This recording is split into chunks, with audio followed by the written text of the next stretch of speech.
WRD, Progressive Black Talk Media.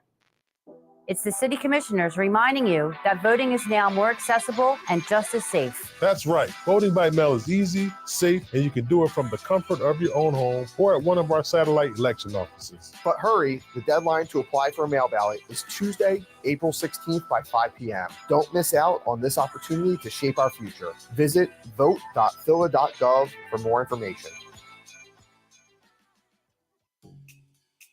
Hi, this is Terrence Blanchard. Do you know that April is Jazz Appreciation Month? To celebrate, I'd like to suggest that you take someone out to see the music who never thought they would ever go, and they'll be fans for life. It's the least you can do to spread the word about this glorious music.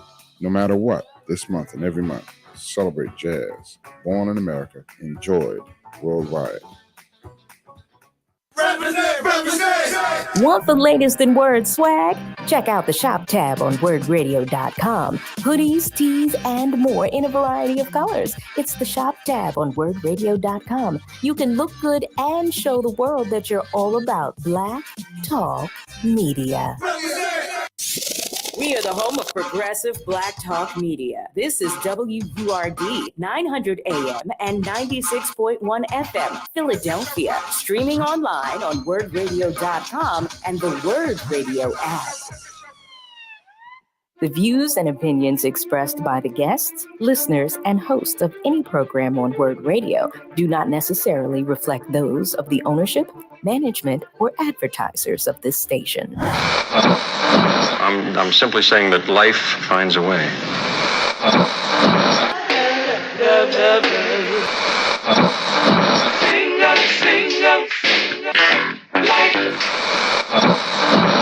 All right, people, write something on the board. Let's spell it. First letter. L O G. What's that? What? It's time. It's time to have real, honest, open, difficult, and inspiring conversations. It's time for Love and Life on WURD, Progressive Black Talk Media.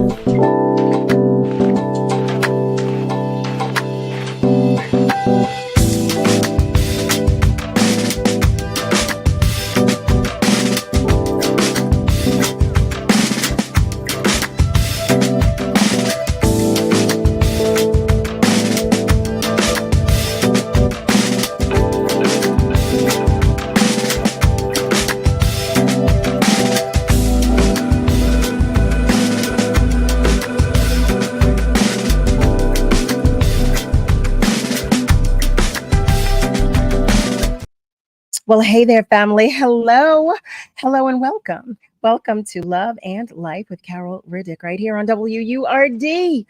Heavens to Murgatroyd. When I tell y'all, I was running today. It was one of those days, but I will not complain because I was grateful to be able to run. But in any event, happy Monday. Welcome to Monday, April 15th. I can't believe it. April 15th already. I feel like we were just saying, here we are in April, but we'll take it, right? We will take it. Family, I want to say thank you to each and every one of you that showed me so much love this past weekend at the Berks Jazz Festival. I had an awesome time, but it looked like all of you did too. Those of you who did attend, but those of you who did come to me and show me love, thank you so much. Brother Nasir was there, but we did not get the opportunity to connect.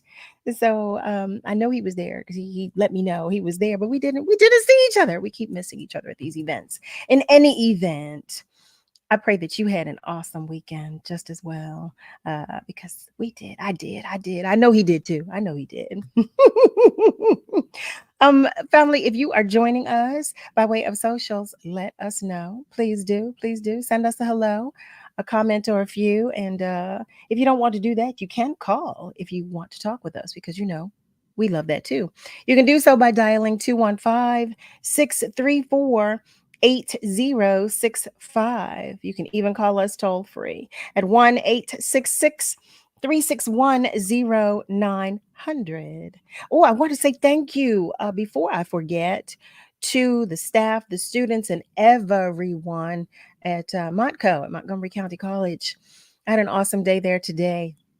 The crew and I, Gerald Beasley, Aaron Graves, and Tim Hudson, we were there all day today, and it was an awesome experience. So thank you to them as well. While you all are checking in, I'm going to share with you today's Black History 365 moment. So today's Black History 365 moment is about Dr. Martin Luther King Jr. Yes. So 60 years ago today, Dr. Martin Luther King Jr. delivered a speech at Cheltenham High School. Did you know that? I had no clue. He visited as part of the Cheltenham Township Adult Schools 5-Star Forum Series, April 15th, 1964. Other speakers included Art Buchwald, Ruby Dee, and Ossie Davis, right? I said, what? Who knew? Who knew? In any event, family, that's today's Black History 365 moment. I want to say happy birthday to all of our love lights who are celebrating a birthday. Sending you all the celebratory love and hugs and joy that you can handle. And I'm also sending extra love and hugs to those of our family members whose light is shining even the slightest bit dimly. You hear me? I just want you to know that on behalf of your tribe and your village right here, that you don't have to do this alone. You are not alone, okay? We don't want you to feel like you're alone because you are not. We've got you. We've got you right here. We do. Okay, I have some things to share with you, family, before we move forward, before we really get started.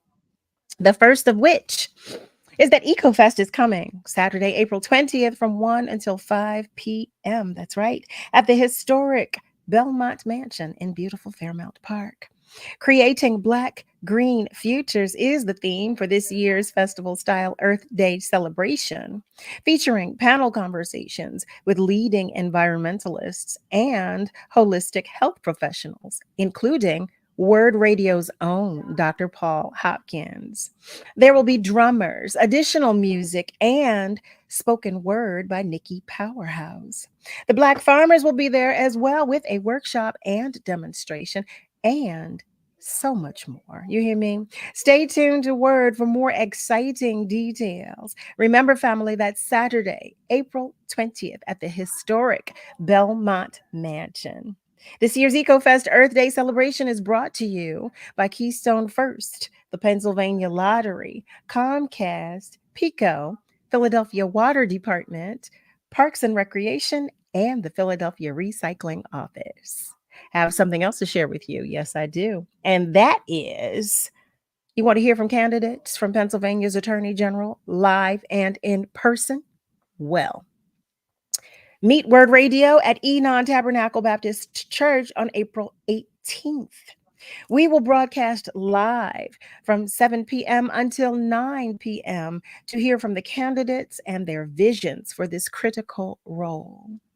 Moderated by our beloved Andrea Lawful Sanders, this event will help you make your decision before the April 23rd primary.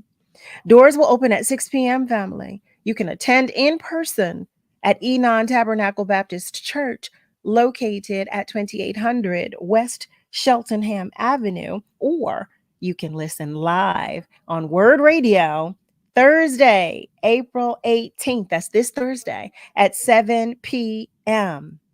This is your word on democracy. Your vote matters, family. Our democracy matters. I see that some family members are checking in. Malcolm shares that he is watching and listening from West Mount Airy. You know, I love to see it. I love to know it. And sweet friend Sean Roberts Dickinson says, hey, girl, hey. Well, hey, girl, hey. Sending love right back to you. Nasir, I shared with the family that we keep missing each other. We just keep missing each other. We're always at the same place, but we keep missing each other. But Brother Nasir Butler is checking in, and he's sending peace and blessings to everybody. Norm McGowan is checking in, and thank you for that. He shares good evening from Overbrook. But I am so happy to read that. I'm so happy to read that you always look forward to the show. That's a hug to my heart. Thank you. And our beloved Willie Matthew Williams is joining us. Hey there. He shares hello, love and life, family. All right, family, let's get started. That's right. Our first guest in this evening, in this hour, I should say, is Chelsey Lester, who is a Philadelphia based curator, educator, and visual artist from Baltimore, Maryland. Additionally, Chelsey works at Philadelphia's Magic Gardens as the exhibitions manager, where she curates and manages the rotating exhibitions on display at PMG's galleries. Her work explores the complexities of safe spaces in queer and Black culture through mixed medium paintings and installations. We're going to invite her into the room so she can talk with us about her current body of work and tell us about all the interesting things going on at PMG. So, family, I invite you to the conversation with none other than Chelsey Lester. Hello. Well, hello there. Hi. Thank you for that warm welcome. It's so great to be here. It's such a pleasure to have you. It truly is. Wait, I'm over here fighting. Family, for those of you who can't see me, today I have on lips and lashes, and I'm fighting with this one lash. So if you see one eye closed, Chelsey, if you just see one eye closed, just know it's not me. That That's is right. You still look good regardless. You still look great. This is my lash. But welcome. It's a pleasure to have you with us. A pleasure to have you in the space. I'm so anxious to hear about everything taking place, but if you wouldn't mind, tell our family members first just a little more about you. I shared that you were born in Baltimore, Maryland, but how you got to Philly and all of that good stuff. Yeah, so I was born and raised in Baltimore. I went to art middle school. I went to an art high school, and then I knew I wanted to study art when I got to university. So I studied at Tyler School of Art at Temple University. So that's how I got over here. I wanted to be close to my home where I could still go see my family, see my friends, but also a little bit of distance so I could grow myself and develop in a different state. So that's how I ended up in Philly. I love the art scene here, so I decided to stay. I love the DIY art scene. I love the museums. They're gorgeous and have so many great exhibitions rotating. And yeah, I'm really inspired by the city, the murals. Everything about Philly is so rooted in art. So I decided to stay here when I graduated. I have to agree with you. I love our art presence in this city. I love it. It's so strong, but it's so vibrant. It's diverse. And I love that about us. It speaks to our city. It speaks so much about our city. So you said, Philly isn't so bad. I like it a little bit. I like it a little bit. So how is it that you came to work at Philadelphia's Magic Gardens? So when I graduated in 2019. So that was right before COVID. So I was doing a bunch of odd jobs. I was nannying, I was teaching at different art centers, but also curating exhibitions on the side. I studied a little bit of curation in college. I took a curatorial class. I did internships. I did independent projects while I was at Tyler curating group exhibitions. So I continued to curate independently with DIY art galleries, like artist spaces, fellowships, and just built my body of work for about 4 years while also teaching, nannying, having a 9-to-5 on the side to keep the lights on.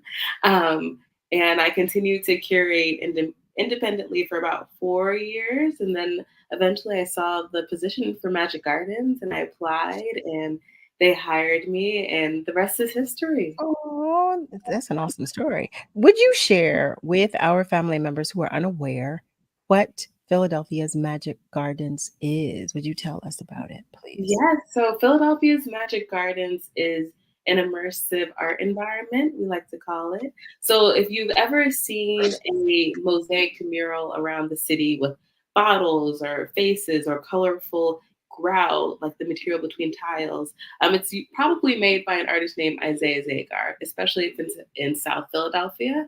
So Isaiah is this visionary that created this huge art installation that's on South Street. So I work there now. It's a museum, it's a nonprofit. Now we have gallery space, we have tours, we have events. So he's created this labyrinth of bottles, folk art, tiles, mirror. So once you see the work, if you've been in Philly for a while or you've visited Philly, you've probably seen it. But The museum really is a space for educating the public about Isaiah's life, all the artists that have influenced him, and also show new emerging artists and any artists that relate to his work. And that's my position. So I have the privilege of not only working with Isaiah's collection, he has well over tens of thousands of pieces of art, but Oh, I wow. work with, yeah, he has a studio that's 9,000 square feet that's fully mosaicked with, yeah, tons of work, prints, drawings, paintings. What? Yes, he has a lot of work, so I get to manage that work while also bringing in different exhibitions and different artists. So we have about 4 or 5 exhibitions every year. Anyone that's responding to the work, a lot of Philly artists, a lot of mixed media artists, people that are using different materials. A lot of people focus on the figure, storytelling. My job is to go out and find them and bring them into the space for exhibitions and show their work and share it with the world. Wow. That, oh my goodness. That, I mean, it sounds awesome, but that sounds like a lot. So it's your job to like, how do you determine what artist you will like? How do you choose the different artists? How do you determine, which pieces or what? How does that work for you? Yeah, it's a long process. It's a long process. A lot of it for me is about building relationships with people. So a lot Okay. of my day to day looks like going to studio visits, or going to museums or going to galleries or just word of mouth, meeting people, following their Sure. journey, see what they're interested in, having them visit our space. So it's really building a relationship with artists because we mostly do solo shows. So that's one artist and their full body of work or one large body of work that they have. So a lot Mhm. of job is to build a relationship with artists, get to know them, and see if it's a good fit, see if it feels good. A lot of what I'm focused on is storytelling in a way. So if someone is doing a self-portrait series and they're focused on themselves, what concepts in their life are they exploring? Does it relate to what Isaiah has been thinking about? Isaiah thinks Mm. he thinks a lot about his own mental health. So that's the way that I kind of create that bridge between our museum and the artists that we show. But yeah, there's a lot of great artists in Philadelphia. So it's just about time. I have usually about 2 years planned out. So it's just you creating that time to get to know people and build that trust and make That's a sure. long time. So how I'm sorry, but how far and wide is your reach? Is it just local or No, when choosing? yeah, international. We have an artist coming in the fall that's in London. So I did a studio visit with him Oh, last year. His whole house is an art environment. His name is Stephen Wright. So we're gonna have a show with him. So I'm going back to London, and if he wants to go pick up the work, but that's one of my coworkers saw his work years ago, told me about it. Me and my team, we started to spend time looking. We did Zoom interviews. We went to go sure. visit, met him. So the reach is really all over the world. I definitely love to show at least a few Philly artists every year because I love Yeah. Philly. Yay. This is so Philly. But yeah, every once in a while we get an international artist, and I also run an international artist residency for Mexican women and Latin American women. So we're also always doing that, taking trips to Mexico and Sure. these other things because there's so many Mexican folk artists that Isaiah and his wife work with that are part of their story. So the reach is very wide. Yes. Yes, always thinking about home and always thinking about the morals and the values of Magic Gardens and making sure I'm picking artists that fit. Wow. Oh, I asked you to tell our family members what Philadelphia Magic Gardens is, but I did not ask you to tell them where it's located. Would you share that with us, please? It's at 1020 South Street in Philadelphia. So it's right near Jim Steak, and it's right between like Broad Street if you kind of meet in that middle. So you can go get a cheesesteak. Jim's is about to open up in May, so you can get a cheesesteak, come And back, walk. yeah, walk, come see some art, or vice versa. Yeah, we're on South Street. You can walk that cheesesteak off. That's what you can Yeah, do. beautiful art, walk it all. Yes. Oh, Yeah. I love it. I love it. Family, hey there. Welcome, welcome, welcome. If you have just joined us, you are tuned in to Love and Life with Carol Riddick right here on WURD. We are talking with Chelsey Luster in this hour, and we're talking about art. We're talking about beauty. Yes, we are. When we come back, though, we're going to talk about exploring the complexities of some safe spaces, because I did mention that in Chelsey's introduction. The phone lines are open if you want to contribute to the conversation. Feel free to call, or you can comment on our socials, because we appreciate that too. I see you, Craig. Craig Williams is checking in, sending a good evening to everyone. Family, we're going to take a short commercial break, but stay with us because we will be right back. EcoFest is coming Saturday, April 20th from 1 p.m. until 5 p.m. at the historic Belmont Mansion in beautiful Fairmount Park. Creating Black-Green Futures is the theme for this year's festival-style Earth Day celebration, featuring panel conversations with leading environmentalists and holistic health professionals, including Word Radio's own Dr. Paul Hopkins. There will be drummers, music, and spoken word by Nikki Powerhouse. The Black farmers will be there with a workshop and demonstration, and so much more. Stay tuned to WURD for more exciting details. Remember, Saturday, April 20th at the historic Belmont Mansion. This year's EcoFest Earth Day celebration is brought to you by Keystone First, the Pennsylvania Lottery, Comcast, PECO, the Philadelphia Water Department, Parks and Rec, Posigen, University City Science Center, and the Philadelphia Recycling Office. Every day, thousands of Comcast engineers and technologists like Oluseyi put people at the heart of everything they create. Some of my favorite moments throughout my life are watching sports with my dad. Now I work at Comcast as part of the team that created our AI highlights technology, which uses AI to detect the major plays in a sports game. And now, millions of sports fans will never miss a moment. Visit ComcastCorporation.com to learn more. Thinking about quitting tobacco? It's easier when you have help. The PA Tobacco Quit Line is ready with free coaching, medication, and more to help you quit for good. Call 1-800-QUIT-NOW. That's 1-800-QUIT-NOW to get started. Or visit smokefreephilly.org to learn more about judgment-free support and free medications that triple your chance of success. The PA Tobacco Quit Line is free, it's confidential, and it works.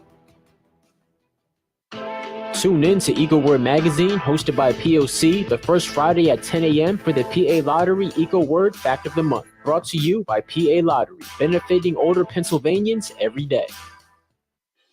Want to hear from the candidates for Pennsylvania's Attorney General live and in person? Meet Word Radio at Edon Tabernacle Baptist Church East on April 18th. We'll be broadcasting live from 7 to 9 p.m. to hear the candidates and their vision for this critical role. Moderated by Andrea Lawful Sanders, this event will help you make your decision before the April 23rd primary. Doors open at 6 p.m. Attend in person at Edon Tabernacle Baptist Church, located at 2800 West Cheltenham Avenue, Philadelphia, PA 19150. Or listen live on Word Radio next Thursday, April 18th at 7 p.m. This is your word on democracy. Your vote matters. Our democracy matters. This broadcast is brought to you by Always Best Care Team Green. Care from our family to yours. Long nose, what's the word, boy? What's the word? What's the word? WURD, Progressive Black Talk Media. What is love? You're listening to Love and Life on WURD, Progressive Black Talk Media. I think I know what love is.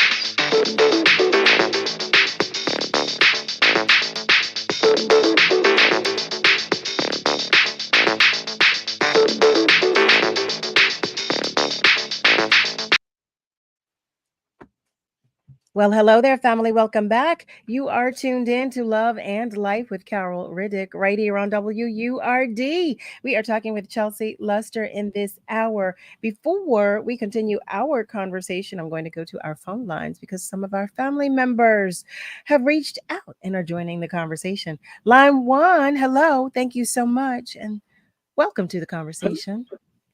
Yes. Hello, Carol. Hello, man. Hi, Ron. Yes, I want to talk about art. I love reading art. Whenever the painter does his art or whatever it is, I read it and give my interpretation. It is a beautiful conversation piece. And you're looking at the colors, you're looking at the face expression, you're looking at what the artist is trying to express. So I do that pretty well. And it's just a beautiful thing. And I think if more people would take in a relationship, then here I go, melodramatic somewhat, and take art and have a discussion. What do you see in this? What do you see in that? It can be really, really, really be a conversation of each. But I wanted to step off a minute. I want to thank the people, Love and Life, WRD. And I would thank you for coming out and supporting Cal and things like that. I had a beautiful weekend. I asked the Almighty God to take and to heal my sinful, painful body and set my soul free, and that he did. And I want to thank my primary caretaker. They have been with me for quite some time.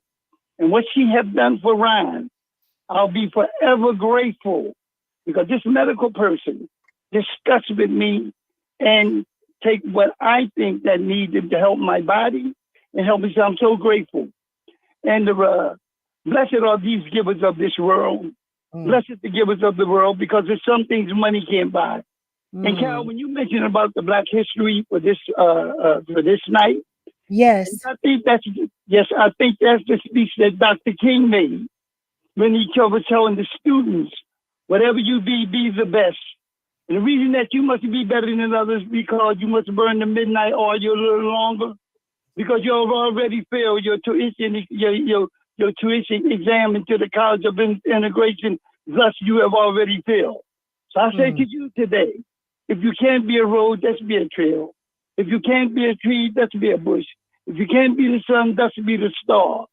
And if it falls your lap to speak streets, and it applied to me, go out and speak streets like Michelangelo, Carl Marble, Beethoven conducted music, Lafayette painted pictures.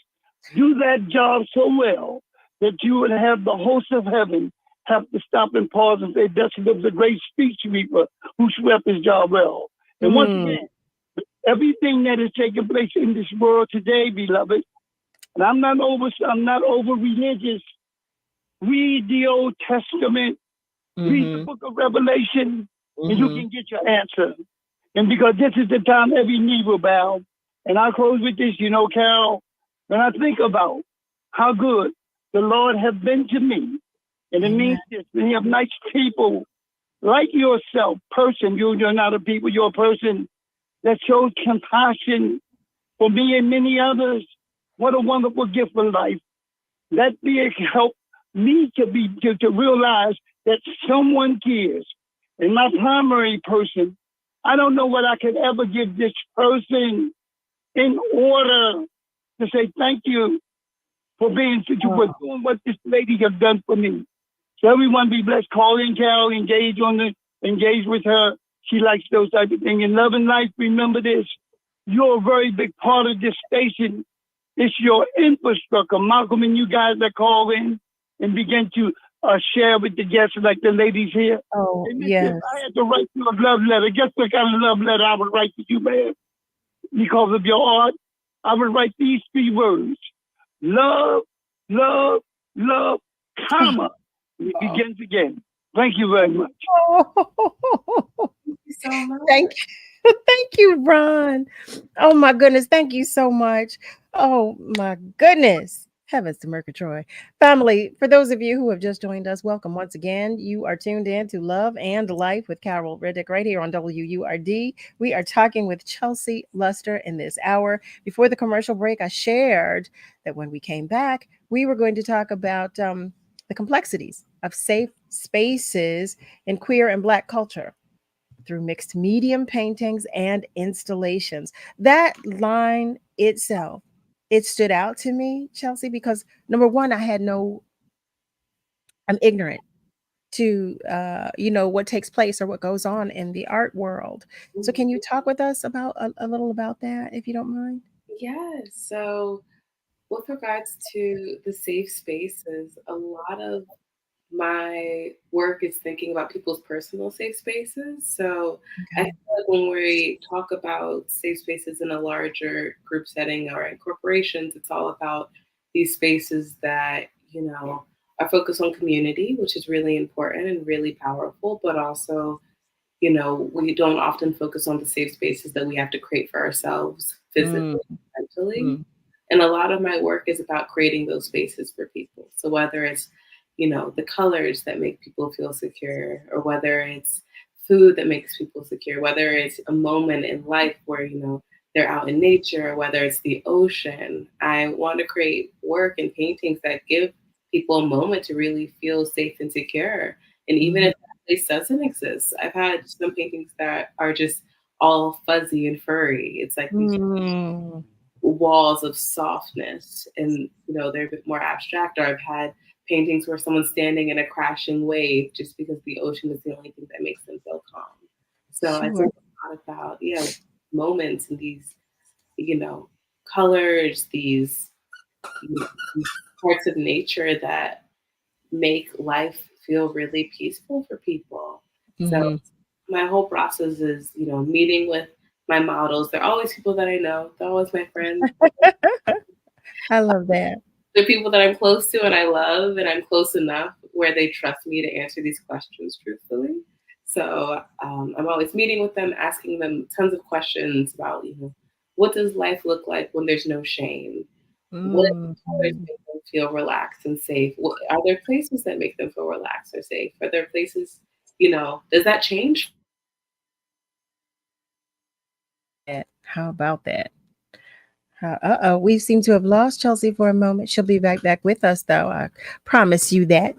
She will be returning at just one moment. Family, for those of you who are hanging out with us, welcome. What did I tell you? I told you she'd be right back. There she is. Yeah, sorry, I don't know what happened. I don't know either. I said, where did Chelsey go? But I told them, I said, family, she'll be right back. I promise you that. Wherever she went, she'll be right back. Well, but yeah, that's what I'm thinking a lot with the safe spaces is, these moments and really taking these interviews from my loved ones about what makes them feel secure and putting those into paintings. That's what I'm thinking. So talk with us, please, about your current body of work, finding home. Share with us about that, please. So finding home is really about finding that safe space within yourself and what that looks like in the work. So I'm thinking a lot about my friends. I'm thinking about my family. I'm also thinking about how they're depicted and how they're perceived. So all of them have like glitter on their skin. So they're almost like these magical beings. And I'm creating these safe spaces based off of memory, based off of, their first memories of feeling safe, their most recent memories of feeling safe. Some of them feel safe in the forest, or some of them feel safe, in their home. Like I did a painting of my mom in her meditation corner in her home. So I'm really creating these home-like safe spaces for all of my loved ones and for my family to exist in. I love that. Yeah, it's really been special. And also, it reminds me that we don't talk about people's safe spaces enough. I've known my mom my entire life. I've known my siblings. I know my sister my whole life. I've known a lot of my friends for over a decade, and I've never sat down and asked them what truly makes them feel safe and secure and what does home feel like for them. And I hope this body of work inspires people to really have those conversations rather than make assumptions about what makes someone feel comfortable. Wow. So let me make sure I understand. So this body of work are we able to see this exhibit or this body of work at where? Tell us, do tell. Yes. So when I can, I show a full body of work together. So I've had a solo show at Vox Populi, or I had a solo show at the Center for Emerging Visual Artists. Right now, I have a few pieces that are out in the world, not as a body of work, but individual pieces. So I have a painting of my mom at the Michener Museum in Doylestown, a part of a show for the Center of Emerging Visual Artists. And then I have a painting of my block, of my neighborhood, at the Philadelphia Museum of Art. So that's there right now in their education center. So that's one view. When I can, I have all of the work together, but sometimes they're all at different museums and all different galleries. So that's where you can see my work right now. But I hope to have a larger show in 2025. I have some things that I'm working on. So should be showing a lot of them together soon. So what type of textures do you use? Ooh, I'm mostly an oil painter. So the base of all my work is oil. I love the neon fluorescent colors. So I use a lot of neon acrylic paint. I love glitter using glitter, acrylic mediums, and resin. I love fur, using actual fur from the fabric store. I love that. I love crackle paste, like adding like a crackly. Oh, yes. Yeah, I use glass beads on my work. Really, anything that I can find that feels good. But I also like to paint those materials in certain pieces. So I might use fur, actual fur on one piece, but then I might use, a small brush to paint fur on another piece. So I'm always Right. with that. And I also create altars for all my work. So sometimes I'll spray paint a halo around each painting, or sometimes I'll print out the interviews that I have with, my family and loved ones and display those along with the pieces. So yeah, it Yes. all breaks off. Of What drew you to art? What drew you to be a visual artist? I always loved it in school. I remember in elementary school, I competed in a competition and I won. And that was the moment when I was like, I'm really good at something. So from that moment on, specifically my mom really encouraged me and supported me and helped me apply for all different schools and competitions and, let me paint all over the house and paint my walls. So she's really been the driving force to encourage my artistic skills. And yeah, she's always believed in me. So I think without that, there's no way I'd still be doing this. But I'm at the point in my career where I believe in myself and I, have support around me. But yeah, I knew from a very young age that this was something I cared about. It was just about, creating those reminders and that support system to continue to actually do it. Yeah. You have a great mom. Let me tell you, you said she let you paint around the house. Yes. You have a great mom. Okay. She's amazing. I have this one memory I always share with people where we had to do still lives in middle school, which is like drawing a bunch of objects. So I wanted to draw shoes, and it had to be still lives in an unconventional area. So I wanted to put the shoes in our kitchen sink, and I wanted to draw them there, and it was going to take 2 weeks to draw them, and we couldn't move the shoes. I was very intense. I didn't want to move the shoes out of the sink. So my mom was washing dishes in the basement. She was washing dishes in the bathroom sink. She was dedicated. She really believed in me every step of the way. And there were moments like that throughout my entire life where she just let me be and let me create. So she was really the driving force in fostering my creativity. And art's not cheap. So she was really supporting me financially to get all my materials. So now I did a painting of her and it's in a museum. And she has plenty of herself. Yeah, that's love. No, that's love. That really is. That is love. Yeah. OMG. She let you keep the shoes in the sink for 2 weeks. Yeah. That's love. No complaints. It's not what with no complaints. That's really love. Family. Hey there. We are talking with Chelsey Luster in this hour tonight. B. Marie, I see that you're joining us. Welcome, Love Light. Also, Diana Montague. Hi there, Diana. Diana, you know what, Diana? You saw me Friday night. Oh, Friday night, I was horrible. I was struggling Friday night. But thank you so much for that. We are talking with Chelsey Luster. We're talking about her as an artist. We're talking about her, as a visual artist, I should say. We're talking about her as a curator, as an educator. We're talking about all things in the world of art. Now, I'm curious to know, before we go to commercial break, because we're going to take commercial in about 2 minutes, but what are some of the things that you would like people to take away from your work after they view it? I want people to feel seen.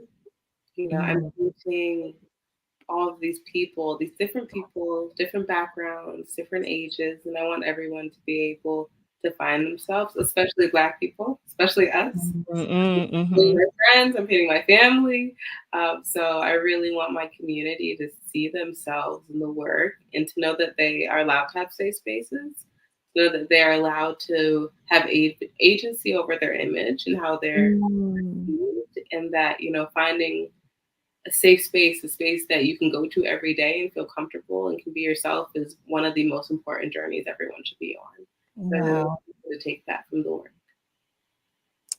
Thank you for that. I actually have a follow-up question to that. But we are going to go to commercial break, family. If you would like to join the conversation, give us a call or feel free to comment on our socials. We're going to go to our phone lines when we come back, and I'm going to ask Chelsey my follow-up question. So stay with us because we are coming right back. Looking for a career in public health? Public Health Management Corporation, PHMC, is a nonprofit public health institute with over 3,000 employees in the Philadelphia region. PHMC is hosting a hiring event in West Philly, Thursday, April 18th, 10 to 3 p.m. Open positions are available in special education, mental and behavioral health, autism treatment and evaluation, housing and justice-related services in health, child and family services. Log on to www.mypublichealthcareer.org to register. www.mypublichealthcareer.org. Family Therapy Vignette Moments with Dr. Lucille Ijoy. It's April, you know. We're not fooling around. Take this note. You have the right to vote.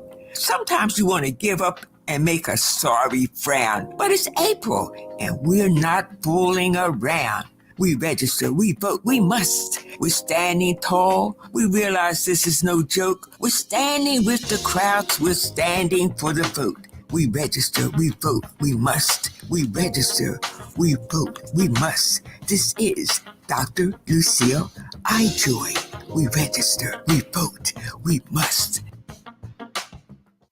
Starting March 3rd, tune into Afro Unity Beats, Sundays at 5 p.m., hosted by Brother Shamari, David Barnes, and Patrick Adzaru. Afro Unity Beats features contemporary Afro beats melded with traditional African, Caribbean, and Black-rooted musical forms from around the diaspora. Check out the weekly artists from different parts of the diaspora discussing the latest sounds from their part of the world and a history of their musical origins. That's Afro Unity Beats every Sunday, except the fourth Sunday at 5 p.m. only on WURD, Progressive Black Talk Media.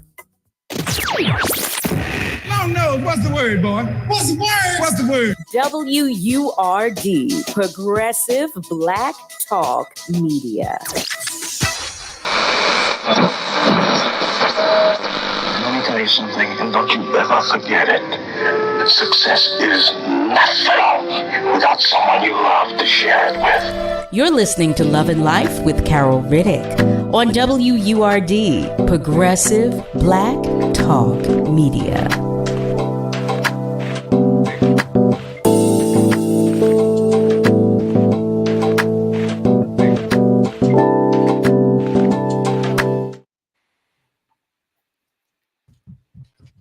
Hey there, family. Welcome back. You are tuned in to Love and Life with Carol Riddick right here on WURD. We are talking with Chelsey Luster in this hour. And as promised, I shared that before the commercial break, I said when we come back, we're going to go to our phone lines. Some of our family members have been waiting to join the conversation. So I'm terribly sorry, but welcome to the conversation and thank you for your patience. Carol, how you doing, honey? Hi, Fred. How are you? Yeah, Friendly Fred. That's my nickname, right? Yes, it is. Yes, it is. I like to be called by my nickname, though. But my Duly new noted. okay. But my new name that God is going to give me is Devotion. But anyway, God is love, and we are the children of love. And God is not happy with evil, but is happy with the truth. God, love never gives up, and it's hope. It's faith and hope and patience, and love is the eternal truth. And if you had a choice of colors, which one would you choose? If it was no day nor night, would you prefer to be right? So while you run your race, keep a smile face because they make you wish you were born in another space and time. But you can bet for sure that God knew exactly where he wanted you to be placed. Separation of families, I just can't understand. But you and I will be together. Many lessons learned from the past. So there's too many lies, and ain't no power on this earth that can keep us apart because we belong together as one. And those smiling faces pretend to be your friend, and they don't tell the truth. So that's all I have to share. It's Friendly Fred, thank you for that. Thank you so much. Thank you so much for that. Wow. That was a mouthful. That was a lot. I'm going to digest that slowly. I'm going to move to our second phone line. Thank you so much for calling and welcome to the conversation.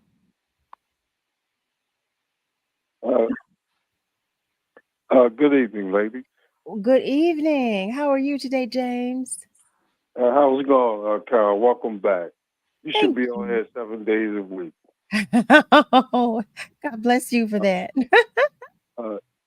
Miss Chelsey, blessing to your mom and your father for letting you flow with the gift, allowing you to paint over everything. Thank you. They knew the gift. They That knew was you. so sweet. They knew it. And personally, if you painted my driveway, no problem. What a compliment. Oh, we love you more, James. I love you all. We love you more. Thank you so much. One of our family members has commented, Eric has commented, hello, Chelsey Luster. Welcome to the WURD platform. I must say, I've seen your artwork so many times between the museum, South Street, and in a few of my own friends' homes. In my opinion, your work and the extraordinary Magic Gardens give South Street a mystical, magical aura. Oh, I love that. These are visions that stay in your mind, heart, and soul. Keep spreading your Black excellence. The universe truly needs you, Eric. Oh, thank you so much. That is so sweet, Eric. That just warmed my heart. Thank you. Okay, that was a hug to the heart. So the question I was asking you, Chelsey, to share with us, what you wanted our takeaway to be from your work. But I'm curious to know what your work portrays about safe spaces that exist for the LGBTQ plus community. I think that it shows, and it's similar for also the Black community. I feel like for the Black and queer community, in media, we can be viewed with such a monolithic, such monolithic stereotypes. Okay. Online, looking at media, and I feel like creating these safe spaces really show the individual, and that it really humanizes queer people and Black people. In my, some people love being outside, some people love being in their bed, some people love, it really creates these safe spaces that are so different for everyone. But there are also materials that I use that are very clear and glittery and, fantastic and magical. And I feel like it really shows the beauty of queer culture and also Black culture, like I feel like both, as being both, there's so much beauty in our culture, there's so much adornment in our culture, and being able to add that to the work in a way that is showing someone's personal space just adds a whole nother layer of beauty and comfort. Like when we think of fur coats and we think of jewelry and all these things, it always is very loud, but sometimes it can be soft and sometimes it can be very personal, how we decide to see ourselves. Like even in some paintings, I have one painting where the person's shirt is painted like armor, but it's fur on top, it's like hot pink fur. Wow. So just thinking about how to find this balance between fabulous, fantastical, but also very human and, multi-layered. It's really important to me. Yeah. Oh, I can tell. I feel your passion about that. Thank you for that. Thank you very much for that. So, I'm curious to know, and again, please excuse my ignorance, but are there few like actual safe spaces for Black and queer individuals in the art world? Yeah, there are. They're mostly at like artist run, do it yourself type spaces. That's where I feel the most comfortable. Okay. I do love the larger museums, but there's something very comforting and open, accepting with spaces run by artists and for artists. So for Black artists, there's like the Black Artist Hippie Collective, where they, they go on sketch clubs together and they go, to museums together. There's a group called Black Girls in Art Spaces, which isn't specifically based in Philly, but they have a lot of different events where we can all, come together and go museum hopping as a big group. Or there's Vox Populi, which is a gallery run by artists, which has like a lot of queer artists that, come together, collaborate on projects. There's so many, do-it-yourself spaces, artist-run spaces, and groups and collectives that come together and create that open dialogue and that safety. So I definitely find a lot of freedom in those spaces too.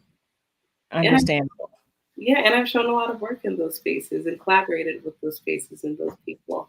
So yeah, there's a lot of spaces. It's usually the more underground or artist-run spaces that make specifically Black and queer people, at least speaking for myself, in my experience, comfortable and welcomed.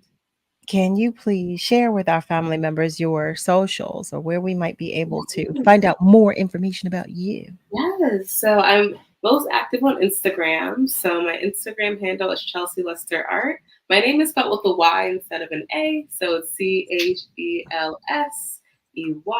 And then Lester is with a U. So it's LUSTER. And then it's just art, ART. So I'm mostly active on there, but I also have a website, which is just chelseylester.com. And those are the ways you can find me, find all my shows and everything that I'm doing. I love it. I love it. Luster is just perfect. That's just the perfect name, Chelsey Luster. It's the perfect name for a creative. I love my name. I mean, how could you not? It speaks. Oh, you all hear Chloe in the background. I apologize.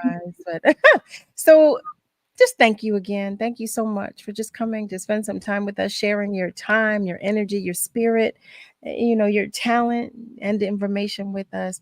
We appreciate you. We just thank you so much for coming. Welcome to the family. And will you come back to visit with us again? Oh, of course. Anytime. Let me know. I've had such a wonderful time. Thank you for how thoughtful you are. Thank you for your questions. And thank you for welcoming me into the family.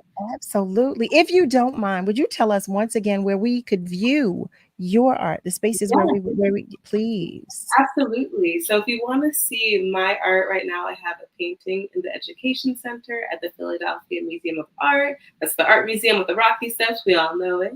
I also have a painting at the Michener Art Museum in Doylestown. That's the painting of my mother. And then I also have an exhibition on view that I curated at Philadelphia's Magic Gardens. I always have an exhibition there. So right now we have a show of portraits on paper by Isaiah Zagar. It's called Ritual of Self, and it's about this portrait series that he did where he made a large-scale portrait every single day for about 20 years. So I have 40 physical pieces on view and 300 through a video installation. So definitely go check that out. It closes on May 14th, and then the next show we have will open on May 17th. So make sure you come by. That in and of itself is, just so unbelievable. Yes. OMG. Well, family, you heard it. You heard it. B. Marie says that's simply beautiful. Just simply beautiful. Family, once again, thank you for joining us. You are tuned in to Love and Life with Carol Riddick right here on WURD. Progressive Black Talk Media, on air and online at wordradio.com. We've been talking with Chelsey Luster in this hour. We've had an art-filled hour, I will say, just an hour of creative conversation, and I enjoyed the conversation so much. We welcome her to the family, and we look forward to her return. It is time for a commercial break, family, but stay with us because we're coming right back. It's the WURD Hot 60. Hot 60. Here's the hottest 60 seconds you missed this week on The Source. Council member Kendra Brooks serves as an at-large minority leader in the Philadelphia City Council. Where did the whole idea of the Working Families Party come from, and how did you get involved in it? Kind of fell into it. A lot of my organizing organizations that I was a part of here in Philadelphia are also connected to the movement around Working Families Party that was in New York, and the Acorn movement around organizing. So they actually approached me. They said they were looking for someone to run for public office that was authentically who they are. And I was like, that's me, but I'm having no interest in politics. I'm happy with community organizing, traveling around the country, teaching restorative justice, and making sure families like mine or families not so like mine have the same opportunities that, other folks have. And that's the hottest 60 seconds this week on The Source on WURD, Progressive Black Talk Media. Meet Amanda. She loves to start her day by heading to her favorite coffee shop. Morning, Amanda. Black coffee, no sugar. Then, she usually takes the long way to share a little treat with Coco, Mrs. Lopez's little terrier. And when Amanda arrives to open the Keystone First Wellness and Opportunity Center, Mr. Freeman is always there. You always on time, Amanda. Always on time, Mr. Freeman. Amanda has been a community health educator at Keystone First for over 15 years. She knows this community as well as the community knows her. As a local health plan, we don't only take care of members. For over 35 years, we have known them as neighbors, friends, and family. As Southeastern Pennsylvania's largest medical assistance managed care health plan, our roots run deep. Visit KeystoneFirstPA.com to learn how we can help you get care and stay well.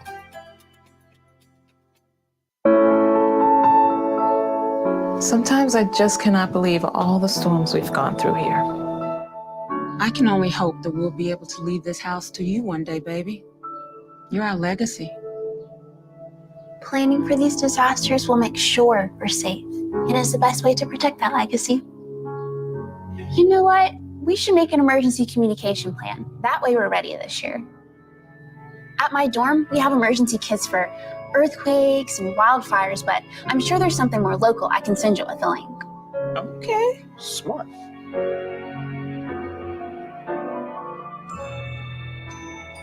Protect your legacy. Visit ready.gov/plan for the tools and tips you need to start your emergency preparedness plan today. Brought to you by FEMA and the Ad Council.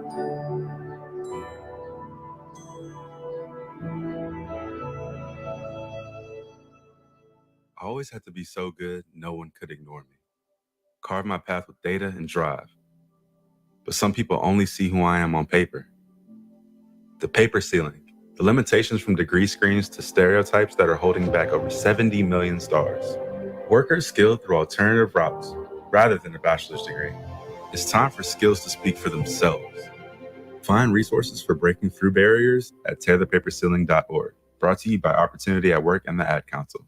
Hey Lisa, I've been seeing those pics you post of you and your family at all those fun events. What gives? Oh, VetTix. What's VetTix? VetTix is an amazing charity that gives free event tickets, like concerts, sporting events, and shows, to currently serving military vets and their families, and to the immediate families of troops killed in action. We have extra tickets sometimes. Can I donate them? Yes, just go to vettix.org. You can give your extra tickets, and other vets like me can sign up to get them. What a great way to give back. And listen, thank you for your service. How y'all doing? This is Wynton Marcellus, urging you to please support Jazz Appreciation Month. We're going to try to make Jazz Appreciation Month into Jazz Appreciation Decade. Jazz, born in America and enjoyed worldwide. For more information, visit www.smithsonianjazz.org. This is the story of a very special woman. In a matter of seconds, she turned herself into a great mathematician or an entrepreneur. Her knowledge was limitless and still is. She could also make monsters disappear, especially those that lurked in the shadows under the bed.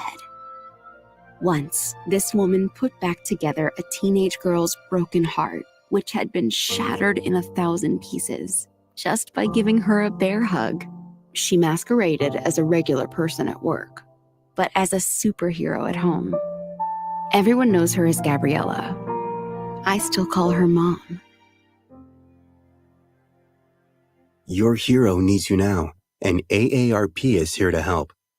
Find the care guides you need to help, complete with tips and resources at aarp.org/caregiving. A public service announcement brought to you by AARP and the Ad Council. Tune into Word Radio this Thursday at 10 a.m. for City Council Live, hosted by Ernest Owens. Join conversations that matter to your community with your local City Council members.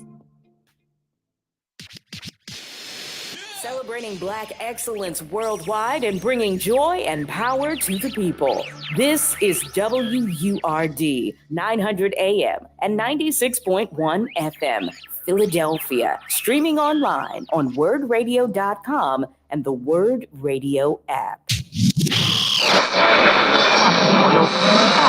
What is love?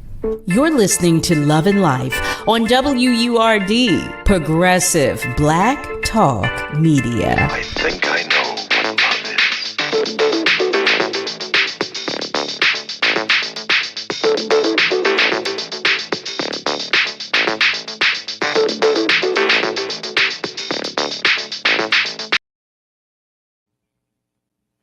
Well, hey there, family. Welcome back. You are tuned in to Love and Life with Carol Riddick right here on WURD.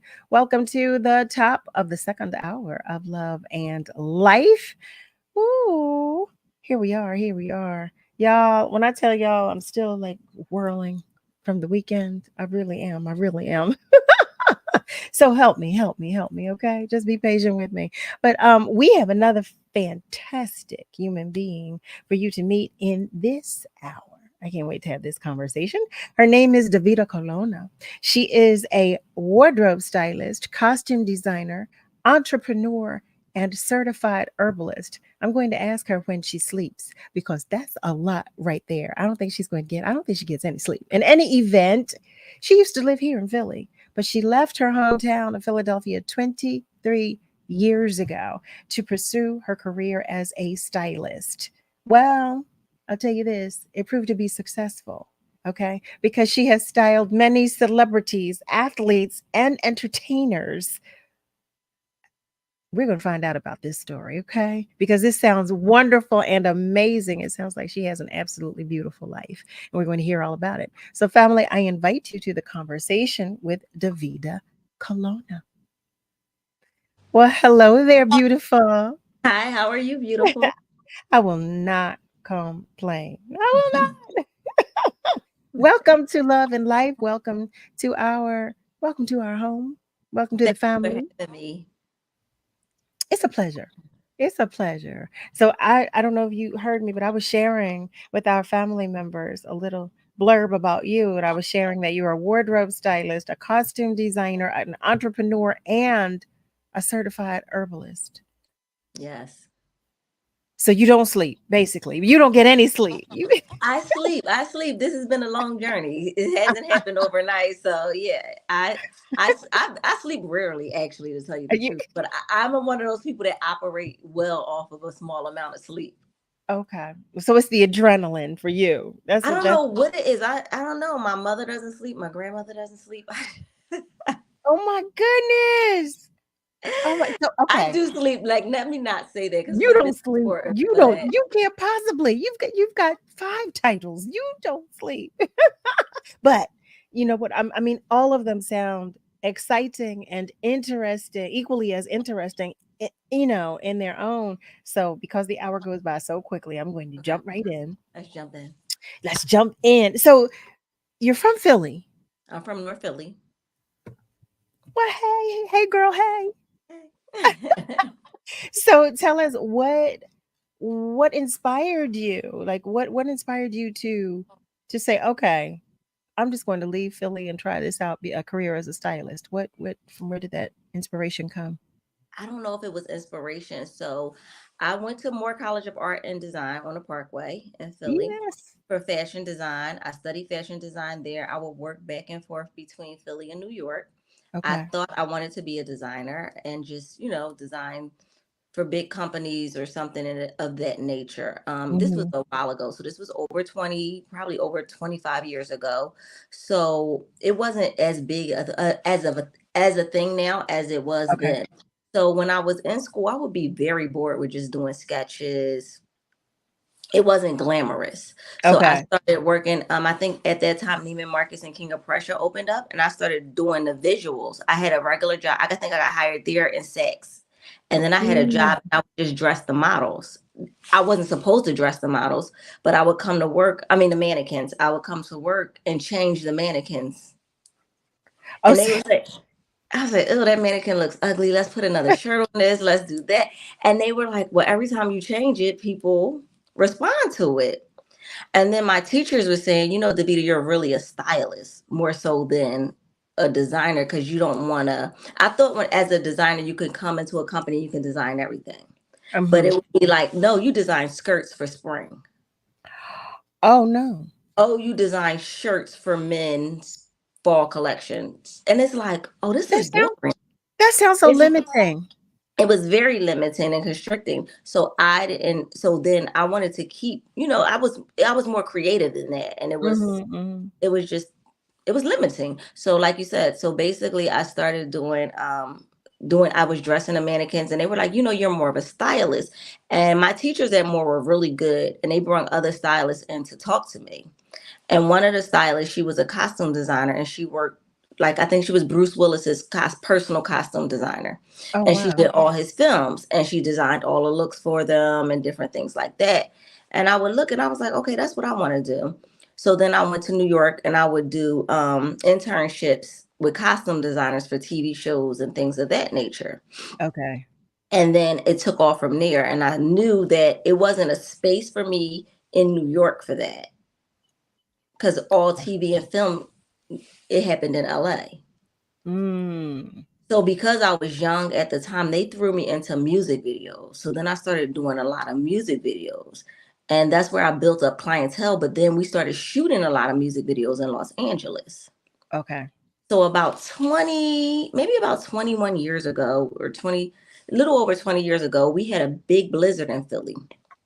And I was in LA working and I couldn't get out of LA because it was like 26 inches of snow in Philly. Yeah, this had to be like 22, 23 years ago. So I said, you know what? I was pissed because I was eating lunch one afternoon in the sun and then I couldn't even get home to 26 inches of snow. Who wanted to be there? Yeah. And I think during the time I said, you know what? I'm just going to get an apartment out here month to month because I'm here all the time. So I went. And during that break, I found a place and I just put a down payment down for, and I thought I would come back and forth for about 6 months and I never left. Wow. But it wasn't planned out. It wasn't thought. I did not think I was an LA girl. I came here to work.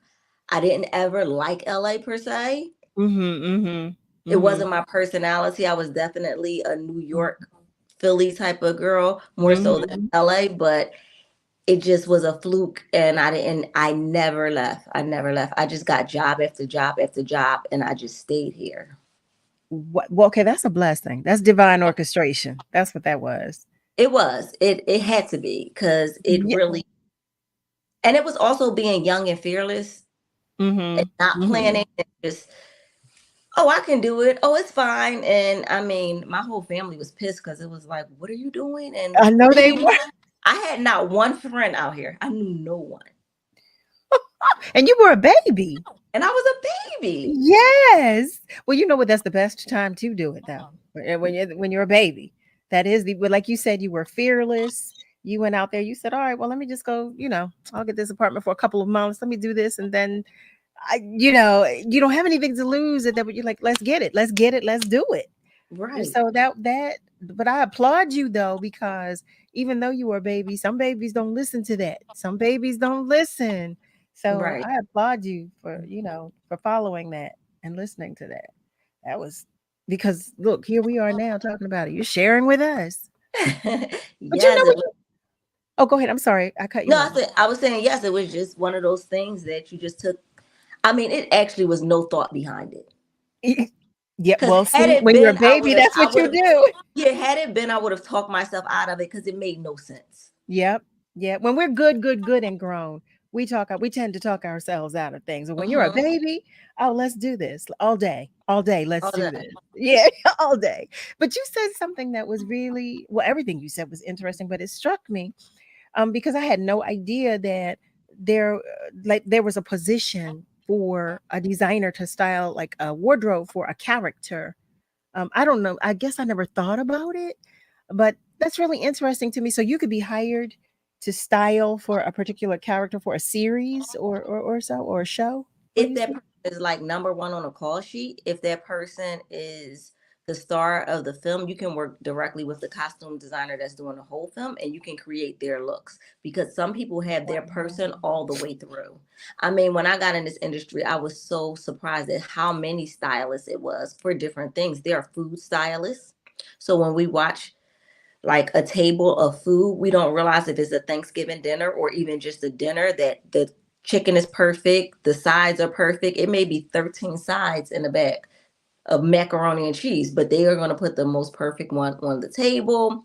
I had a friend that I knew, she dressed Barbie dolls, and she was hired by like the Mattel company, and all she did was design and dress the Barbies for photo shoots. Like, it's so many positions that you wouldn't realize exist. You hear me, right? Well, first of all, you see me. My mouth is wide open. I'm saying, wow. Yeah, so everything is thought out. Wow. And it's a person assigned to every detail of every production. I mean, you know what? It makes so much sense as you're telling us, but I had never given it any thought. Right. Had never occurred to me. So I'm curious to know.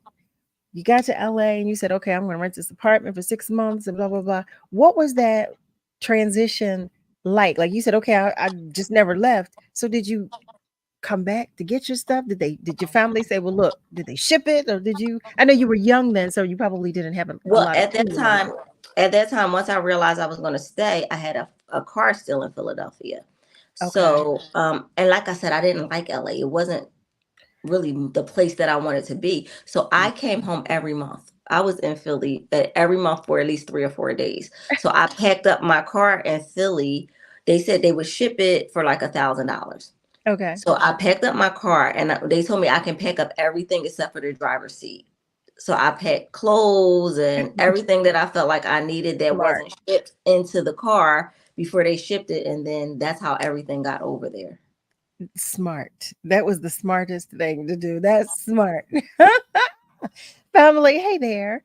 Hello, hello, hello. Welcome to you. If you have just joined us, you are tuned in to Love and Life with Carol Riddick right here on WURD. We are talking with Davida Colona, and we are talking about a lot. You hear me? It's an art night. That's what it is. It's a night for creatives.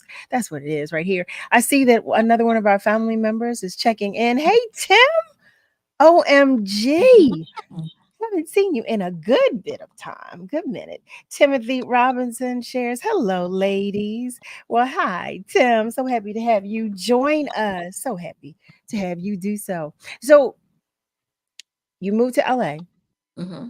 You're getting job after job after job. Now, when you were getting these jobs, was it doing the same thing, or were you working in different capacities? Like you were sharing, like, you could do different work in different areas or with different in different aspects. Was it? Once again, I had no plan. I was young. I was fearless. I was all over the place.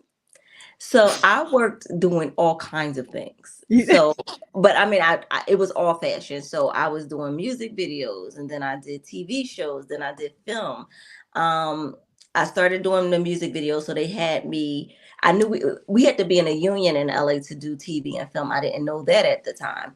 So I had to get in the union. So that was a goal of mine. And that's something that I did over a course of, I did it pretty fast. I thought it was long, but it was actually probably less than a year. Okay. And I realized later that people try a decade to get in the union, and it's a struggle. So I did that. So I started doing music videos, and then I just transitioned to TV. And then after TV, I started film. But like I said, everything just happened as a fluke. Music was easy because I was already doing that. Okay. Then once I got into the union, I was in LA probably less than a year. And I was certified to be able to do TV and film. So I went out for different TV shows to be a costume designer. I was young. I didn't know it was really political, and everybody had their people and their teams already.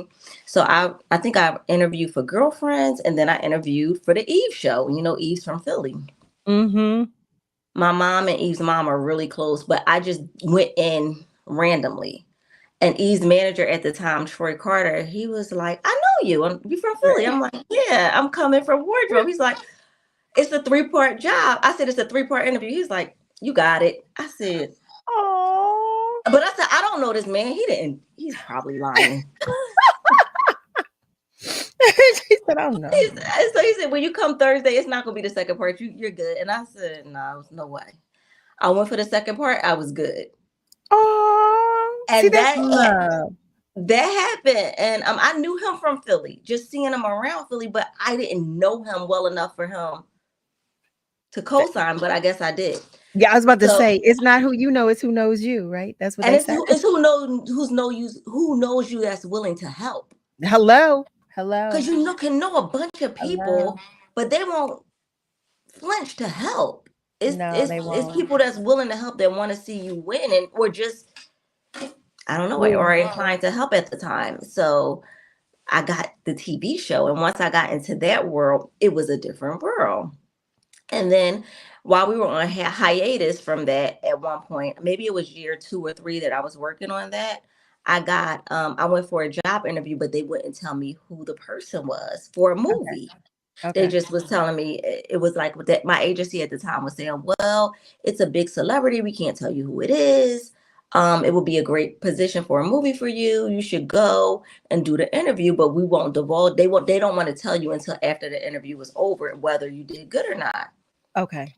So I went and I did the interview, and they said the job, if they say the job starts August the 1st. Mm-hmm. My sister was my cousin, but we're like sisters. Her wedding was that weekend. And I said, oh, well, whatever this job is, thanks for the opportunity. Can't do it. Right. Wow. So they called me back like, we really want you to do it because we really like you. And I said, well, I can't. And they said, well, you know what? We'll wing it for you. And then you can come in the second week so you can take the position. Girl, I had no desire to do it. Then when it came out, it was Martin Lawrence for Big Mama's House. Talk about favor. Okay. Talk about favor. It doesn't get any better than that. No. So then that's how I got into movies. Wow. Oh, wow. I love this. Look, listen, when they talk about your steps being ordered, I love this. I am so loving your journey. Family, we've got so much to talk about with Davida, because guess what? Like I shared, she's got like 5 titles. So there's so much more for her to share with us. Eric is commenting. Eric shares, good evening, Davida Colona Roberts. Thank you for joining the WURD platform this evening. Having fine-tuned your skills at Philly's own Moore College of Art and Design, no one coming out of there cannot succeed. Okay. Will you be by Mayor Sherelle Parker's side this summer for the class speaking and commencement reception? This is exciting news and a big deal. I had no idea about the class. I don't know anything about that. Eric, our family members, listen, will bring us up to speed. I'm very excited. I mean, I moved from Philly over 20 years ago. I am familiar with Sherelle Parker, her candidacy, and I'm happy that she won as the mayor. I think it's awesome. But I don't know. I wouldn't mind, but right. Wait, I would share our beloved Joanne Dorman is joining us as well and is sending peace and blessings to everybody. So, Davida, I was sharing with our family members that you are also a certified herbalist. When and where did you find time to become a certified herbalist? That's question number 1. It's 2-parter. And what prompted you? What prompted you to do so? What prompted me to do so was 2 things. First of all, my grandmother always used herbs. When we were sick. She would use those to basically heal us. Instead of giving us, medicine. They would always have a remedy, like a home remedy for a cold, whatever it may be. Then when I got into TV and film, I realized nobody called out of work. Unless it was a death or something, they would just replace you. So you had no options to get sick. So if it's a 90-day shoot, you need to be present for 90 days. And I realized that when we were there, the diets were different. And it was different things like that. So once what did I do? Wild Hogs. It was the movie I did that with Martin Lawrence. And we had a chef on the site, one of our catering people, he was a raw food vegan. Oh, wow. And he would give us things, and it was very good. But what I realized is that they fed the cast different because you didn't have the option to be sick. So I started thinking about it like, oh, wow, this is amazing. So when I got sick, it's a lot of holistic doctors here in Los Angeles.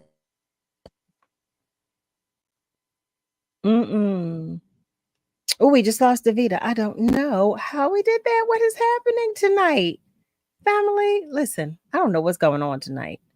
But as you see, something is happening. In any event, we're coming up on a commercial break, so that's what we'll do. We take this time just to get situated. Welcome to Love and Life with Carol Riddick right here on WURD. In this hour, we're talking with Davida Colona, and we are talking about life. We're talking about art. It's a night of art. It's a night of creatives. It is time for us to take a commercial break. I do see that Davida has joined us again. So we're going to go to commercial, and when we come back, she and I are going to resume this conversation. So stay with us because we will be right back. Stand with Word Radio as we continue to provide dynamic, progressive programming to inform and empower our people. We're living in unprecedented times, and we must stand together to protect and preserve Black Talk Media. Become a 4Word member with the annual membership price of just $90 or a digital member starting at just $5 per month. If you're already a 4Word member, sign up, family member, or a friend to help us continue making history. Start or renew your 4Word membership today. Visit wordradio.com/4word or wordradio.com/membership. Word Radio Digital Tip of the Month is brought to you by Comcast. Learning something new is challenging at any age, but learning about technology can be especially challenging for seniors. Cyber Seniors is an organization that enlists volunteers to help senior citizens learn all about tech. There are daily webinars on cybersecurity, social media, or just tech basics. And there are even exercise webinars too. Every week, Cyber Seniors hosts a tech drop-in where you can hop on the webinar and ask any tech question you have. And if you need more help, you can schedule a one-on-one call with a volunteer. There are so many benefits of the internet and technology, like staying connected with family and friends, communicating with your doctors, shopping, and a lot more. And now you don't have to be left out just because you're a little older. Visit www.cyberseniors.org to check out all they have to offer. Stay tuned to WURD for more tips and stay connected with us at wordradio.com. Are you wet shaving? You'll get razor bumps. Nah, Pops, I'm good with Gillette Skin Guard. How long you been growing that beard Mama hates anyway? Since 77, I shaved and got ingrown so bad. That's why I use the Gillette Skin Guard razor, face scrub, shave gel, and moisturizer. So I don't have to worry about new razor bumps or shaving irritation. Gillette Skin Guard, huh? Your mama's gonna love this one. The best a man can get keeps getting better with Gillette Skin Guard. Buy now at a retailer near you. Want to be heard on Word? Yes, this is Miss Renee King out of Philadelphia. Dial 215-634-8065 to join the conversation. Outside of Philly, dial 1-866-361-0900. First-time caller? Great. We would love to hear from you. Word is the voice of the African American community, so make yours heard. Please limit calls to once per day. Spread the word and tell a friend to tune in and join the conversation. We're celebrating Black influence and Black excellence worldwide on the home of progressive Black Talk Media, WURD. You're listening to Love and Life with Carol Riddick on WURD, Progressive Black Talk Media.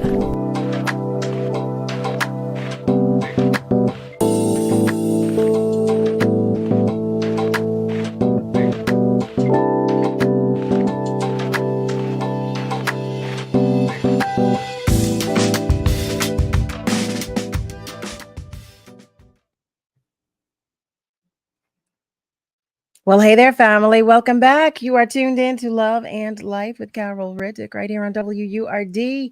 In this hour, we are talking with Davida Colona. And before the commercial break, Davida was sharing with us about how and why she became a certified herbalist. So you shared, you said on the sets, there was the chef would feed the crew differently. Is that what you did I hear that correctly, Davida? Did you say that the chef would feed the crew differently? Uh-oh. I don't think Davida can hear me. Can you hear me, Davida? No. When I tell you the devil is in every detail tonight, I don't know what is happening. But in any event, family, you are tuned in to Love and Life with yours truly, Carol Riddick.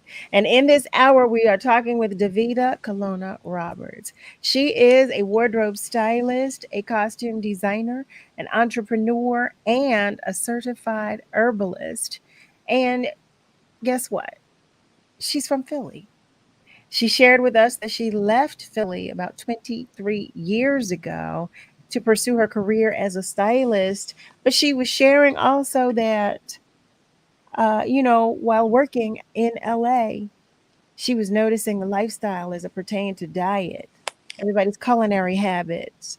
And she made the decision to become a certified herbalist. Davida, can you hear? No, she cannot. She couldn't hear me. So she was, we're having some technical issues. Davida's having some technical issues at the moment, but she'll be joining us again shortly in a moment. But it's interesting that she would make the decision to become an herbalist. Like she was sharing that, uh, when you're out on the road, there's no getting sick. There is no getting sick. That when I tell you there is no getting sick, there is like if you have a cough, you handle it immediately. If you sneeze twice, you handle it immediately because as the show must go on. The show must go on. So Davida, I was sharing with our family members who had missed when you were sharing with us about the decision to become a certified herbalist. You said you noticed the diets, you noticed that the chef was feeding the crew differently. Did I hear you say that? Did I hear that Yes, he correctly? was. He was feeding the crew differently. We all had a successful run. No one was. So I'm curious to know what he was feeding the crew. We lost Davida again. Family, just for a moment. We lost her for a moment. Well, we're going to find out what the chef was feeding the crew. And why what was going on there. We know it was for good reason and with good purpose. But I was sharing before Davida had come back that she's absolutely right because as a creative we tend to get so little sleep. We travel a lot, we don't get a lot of sleep, and it becomes difficult to stay healthy in some arenas, especially when you're traveling in different time zones and things of that nature. So Davida, I think we have you back now. Okay, so you were sharing with us now. What was he feeding the crew? What was different about the food that he was feeding? It was no meat. It was no meat. That's what I realized. And then I did a cleanse. And once I did a cleanse, I eliminated like my asthma. I no longer needed my asthma pump. I didn't have menstrual cramps. It was just different things. So I knew it was something to that. And then I stuck with it. And I just started studying more. And every time I would go to herbal doctors, I would bring my friends and ask questions. So they were like, you should really learn. And the invitation was extended to me from many different doctors, many different times. So when I would travel to different countries, I will always look at indigenous methods of healing because a lot of those people live a lot longer than us. A lot of countries, the cancer rates that we have or the diabetes or different things like that. And I just went down a rabbit hole and I just studied and studied and studied. So I would start helping my friends at work and so people became familiar with me in that space and knew that if they were sick, ask Davida what herbs to use, ask her what tea to get. And that's what, and it took on a life of its own, and it happened naturally and organically. Wow. Wait, so what kind of cleanse did you do? I did a 45-day cleanse, no meat, no dairy. Okay. Predominantly raw vegan. That was just fruits, vegetables, salads, smoothies. Did you do fish? No. No fish either. Okay. No. Wow. So what does your diet consist of nowadays? Now I'm pretty much vegan. I say I like the 80-20 rule. Every so often I'll eat fish or seafood. especially maybe if I'm overseas or in a different place, and I love crabs. Me too. Oh my That's goodness. like the hardest thing. But yeah, I went a solid, maybe a solid like 4 or 5 years without any fish in my diet. Okay. And then I started incorporating it, but I still don't do it often. Sure. Wow. So you've been vegan for how many years now? I mean, now it's been like a total of 6. Okay. Okay. It was 6. But I will, like, from time to time, I will have some fish, but that's it if I do anything. And I won't do I'm a any fish dairy. girl. I won't do cheese or dairy or anything like that. God bless you. Let me not tell you, that's my struggle. I Cheese love is the worst. cheese. Cheese was the It hardest. is. Cheese was the hardest. Oh my gosh. So wait, so here I go. I said, okay, all right, Carol. I'm talking to myself. I'm going to me and cheese, we're going to sever our ties, right? And then I went and I tasted, I didn't even order this. I tasted someone had truffle fries and it had this pecorino cheese on it. Pecorino. This I went out and bought a block of pecorino. Shut up. Shut up. Please shut up. Shut up. I was so mad at myself. So mad, but it's so good. It has It is. a strong flavor. It's a strong, but it's so good. Oh my goodness. But And I then always tell people, just get back on the bandwagon. Like, don't beat yourself up. Just go back. I was trying. I was trying. I want to say hello to Cheryl. Cheryl is checking in. Cheryl Brown. Hi. Hi there, beautiful. Oh my goodness. She's sending love to everybody. And Eric is filling us in on the event that is taking place. He shares that Mayor Sherelle Parker will be a key speaker Saturday, May 11th at Verizon Hall at the Kimmel Center and will receive an honorary doctorate of fine arts degree. Okay. Oh, wow. Philadelphia is doing great things for talented students. I love it. Oh, wow. Right? I was about to say who knew, but Eric, you knew because Eric I was knew. unaware. He did. So now, in what ways do you incorporate your lifestyle as an herbalist into, or do you incorporate your lifestyle as an herbalist into your lifestyle as a stylist? I mean, yeah, it's part of who I am. So it goes hand in hand. Okay. Like, if you know me, then you know that's my thing. Okay. I do have a company, Divinity, that has herbal tinctures and teas online, so people order from that. I do on my Instagram or social media page. It looks more like I'm a stylist than it does. I mean, not a stylist, a herbalist than a stylist, because I share tips and I do like vegan cooking videos and different things to show people how to eat healthy just quickly, like, smoothies, salads, different things like that, just how to have healthy alternatives. So Okay. that's Davida. mostly what I do, what people see from me, and then my friends come to me all the time because they know I'm the person that's going to get them back on track. And I do things fast because I know we need to get it done fast. I don't want anybody having things drug out for months and months and months. It's like, let's get this done. We're going to go hardcore and we're going to get you straight. And then, from being on the road, you can't play around. No, you listen. It's not a game. It is not a game. It is not a game. And you better be serious. Yeah, and you do. But you have to be serious about your health, your body. Whatever your body requires for sleep, you better take it seriously because our whole bodies as a creative, your entire body, it's your temple, but it's your instrument. No matter what you do as a creative, your entire body is your instrument. So, but just in general, we get one. That's it. You did not lie when you said that. That's it. Wait, Malcolm says, wow, no fish. It's actually easy. It's funny. It's actually easier. It's more mental. Okay. It's actually easier than you think. Because if you even if you do eat fish, if you fill up on your vegetables and your grains first, you really won't eat a lot of it. Okay. And it's like, and it's not the food in your life, it's the life that's in your food. So you want to eat living things. You want to eat things that keeps your cells regenerating and different things like that. I mean, at the end of the day, fish is good, but it's not even like we're eating the food that our grandparents were eating. Mm-hmm. Everything is contaminated. We see what's going on with these oceans. It's like, How about that? How about that? That's a you good know, point. That's a good point. Oh my god. So do you well first of all, you were sharing with us about your Instagram page and you did not give us your IG handle. So please share that with us. it's Vida Colona, VIDACOLONA. Vida Colona. Because I will be following to get my tips and tricks. Okay. And I will be following back. So you were sharing with us so much, quite honestly. Now, when you talked about Divinity, your herbal tea company, please share with our family members because I love the way it's spelled. But you got to spell it. You got to spell it for us. Since some of our family members are watching, some are simply listening, but we want them to be able to find everything as it pertains to you.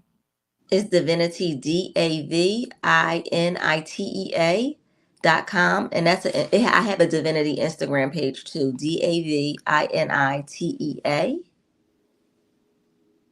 I love it. I love it. Family, did you hear that? Did you hear And that? it's just a lot of good things on there. It's just like we have fancy everything like cars and clothes and jewelry, but we have to put that into our bodies. Mm-hmm. Because it really doesn't matter if you have a short lifespan, if you're sick, your quality of life is bad, and it's based off of food. So it's really like you don't want food to take you out of here. And we get accustomed to eating trash food. We do. So Oh, it's we not do. like we're getting, like you said, you had the truffle fries and the cheese that was on it, but that's good food. I can see you taking a risk for that. I said, oh. But are you taking a risk for food that's just nasty to begin with? So many people eat 10-cent noodles and off the dollar menus. It's like, why are you eating that? You shouldn't put that in your body anyway. That's a good point. And we talk about this here. We talk about all of this here. Like you said, we get so used to it.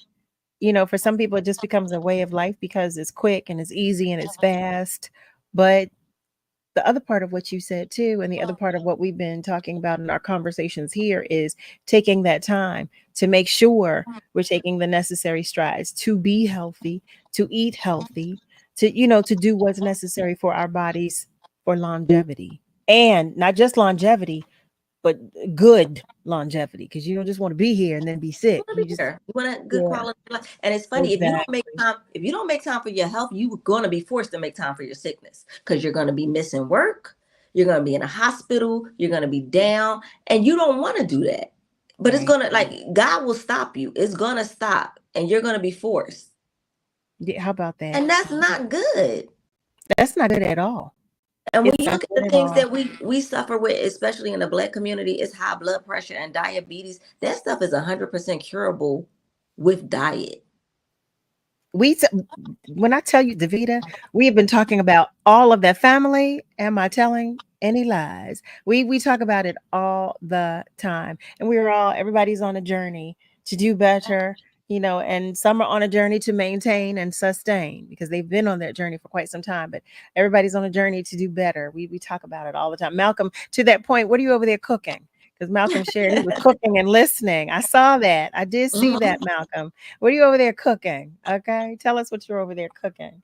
So I'm curious to know. We're going to go to commercial break, but I'm going to ask you this question, and I'll let it sit with you, and then you can answer it when you come back. But I'm curious to know how you manage, since, like I said, you wear so many hats. You're a Renaissance woman. You're doing so much.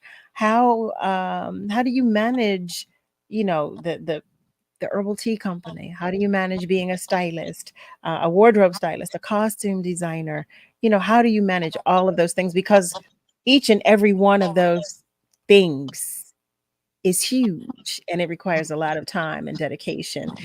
So that's the question. But I'm going to go back to our socials for a moment. Let that sit with you. And when we're after commercial break, feel free to answer that. But look at this. Malcolm shares, oh, he's baking chicken. Wait a minute. Chicken and steak. Malcolm. Where's the vegetables, Malcolm? Where's the vegetables? No. I did all this talking, telling Davida that we're all trying to do better. And you said chicken and steak. Wait But a he didn't give us the vegetables. What's the sides? Wait, that that is hilarious. Wait, not even surf and turf. You just did turf and turf. What was Turf and turf. turf and turf? Turf and turf. Malcolm, come on now. We've been talking almost every week, at least about doing better and eating better. And you know what? To that point too, be careful. I know we talk about meat, but be careful with that chicken too, because we don't always know that chicken is chicken. They're telling us it's chicken. We don't Or always what they're know. injecting it with. How about that? How about that? Gotta be careful with chicken. You better be very careful with chicken. Malcolm, okay, he said spinach and mixed vegetables. Yeah, well, we happen to believe you're making that up because you just kind of threw that in there. I'm teasing you, Malcolm. I'm teasing, but I think you're making that up because you had that baking chicken and cooking. Wait, cooking steak. So how are you cooking the steak if you're baking the chicken? What? Malcolm, there's a lot here. There's a lot going on here. There's a lot. Family, listen, we're going to take a commercial break, but we are coming right back and we're going to continue this conversation with Davida. So stay with us, Davida Colona, that is. We'll be right back. The Pennsylvania Lottery's $160 million cash blowout scratch-off will have you ready to step up your A game. A little birdie told me you could have a chance to win top prizes of $3 million. Pick up the Pennsylvania Lottery's $160 million cash blowout scratch-off for the ultimate hole-in-one. Players must be 18 or older. Please play responsibly. Problem gambling? Helpline 1-800-GAMBLER. Finish your high school diploma for you and your family. Visit finishyourdiploma.org to find free adult education centers near you. Brought to you by the Dollar General Literacy Foundation and the Ad Council. EcoFest is coming Saturday, April 20th from 1 p.m. until 5 p.m. at the historic Belmont Mansion in beautiful Fairmount Park. Creating Black-Green Futures is the theme for this year's festival-style Earth Day celebration, featuring panel conversations with leading environmentalists and holistic health professionals, including Word Radio's own Dr. Paul Hopkins. There will be drummers, music, and spoken word by Nikki Powerhouse. The Black farmers will be there with a workshop and demonstration, and so much more. Stay tuned to WURD for more exciting details. Remember, Saturday, April 20th at the historic Belmont Mansion. This year's EcoFest Earth Day celebration is brought to you by Keystone First, the Pennsylvania Lottery, Comcast, PECO, the Philadelphia Water Department, Parks and Rec, Posigen, University City Science Center, and the Philadelphia Recycling Office. It's too black, which means it's too strong. We're celebrating Black influence and Black excellence worldwide on the home of progressive Black talk media, WURD. Let me tell you something, and don't you ever forget it. That success is nothing without someone you love to share it with. You're listening to Love and Life with Carol Riddick on WURD, Progressive Black Talk Media.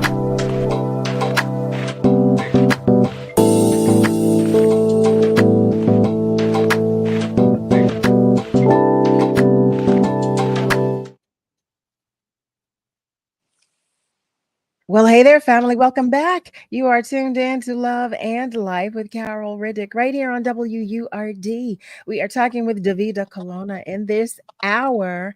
She is a wardrobe stylist, a costume designer, an entrepreneur, and a certified herbalist with an herbal tea company. It's called Divinity. Yes, it is. Yes, it is.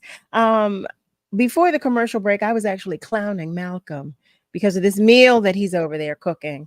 I don't think there are any vegetables, but he said there are.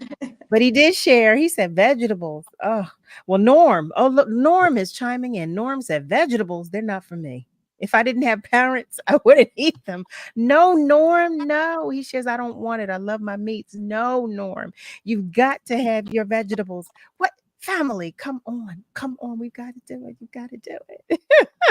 But I was asking you, Davida, sharing that you wear so many hats. Number one, I'm curious to know how about your journey first, starting your herbal tea company, how you were able to do so, and I also want to know, how do you maintain and manage all of these hats that you wear? I'm big on self-care. So probably once every other month, I take a vacation I know that's right. for about a week. I love the ocean. I love the Caribbean. I love Yes. islands. So I'll take a break. It was a time where I didn't do that at all, but I definitely will take breaks. I do all kinds of self-care practices. I get massages. I'll go to Mhm. bath healing. I take yoga classes. I mean, I meditate every day. But anything that I hear that sounds appealing or whatever, I'm going to do it. So Mhm. I take time for me and I take time for self-care. I prioritize it. And I make sure at least once a week I do something for me. Mhm. That keeps my Mhm. sanity. It's And I know important. yeah, and if I'm not available, people will figure it out. Oh, Davida. You know what? First of all, thank you, because that was a reminder to me, because I have to remind myself sometimes. It's so easy to become the hamster on the wheel. So easy. So easy to be the hamster on the wheel. But, as I'm going through this maturation process, finding, or not even finding, but making time for self-care is becoming more and more important to me personally. So I can relate to what you just said. I can identify with what you just said, because sometimes I just have to shut down and shut off. Like I need me right now. I need me more right now than you do. So Yeah. I can understand that. So how did it come about when you how did it come about, your herbal tea company? Like how long has it been in existence, number one, and how did you make it come to fruition, make that dream come to It's fruition? been in existence maybe about 10 years. I just had people in the entertainment industry that I work with always complaining about things. So I would make them up herbal concoctions based off of tea. So I started the company with 5 blends, and it was the things we dealt with, that I dealt with and my friends dealt with. So I had a harmony blend that was calming. I had mojo for energy. I had weight loss. I had vocal for anyone that projects their voice. Mhm. And it was another harmony, vocal, weight loss, and I believe shrink. Yeah, shrink was weight loss. Is Okay. one more here, but actually it was 5 blends. So now there's a line of tinctures. So anything that anybody can be dealing with, from immunity to high blood pressure to diabetes, it's a tincture for that on site now. But they Mm. just developed as the years went on. And now I'm in a space where I do more tinctures than teas because they work so fast and they're so potent. Ah. Is good.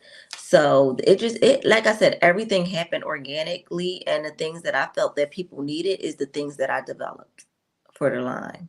So are we able to purchase them online, or is it They're all available online. what's the site? Where do we go? It's divinity.com. Okay, that's DA. DINITEA.com. You hear that, family? Oh, I'm going to order me a tincture. I know I So am. it's cleanses on there. It's different things like that. So also I wanted to touch on when the guy said he didn't eat meat. I mean, he didn't eat vegetables or Uh-huh. whatever. That's very important. Even if you don't eat them, you need to drink a green shake. You need to drink a smoothie or something to get your vegetables in your system, because this is why we have a cancer rate so high and different things like that. Because if you're not eating vegetables, guess what else you're not doing? You're not pooping. And these are conversations we need to have. You need to go to the bathroom.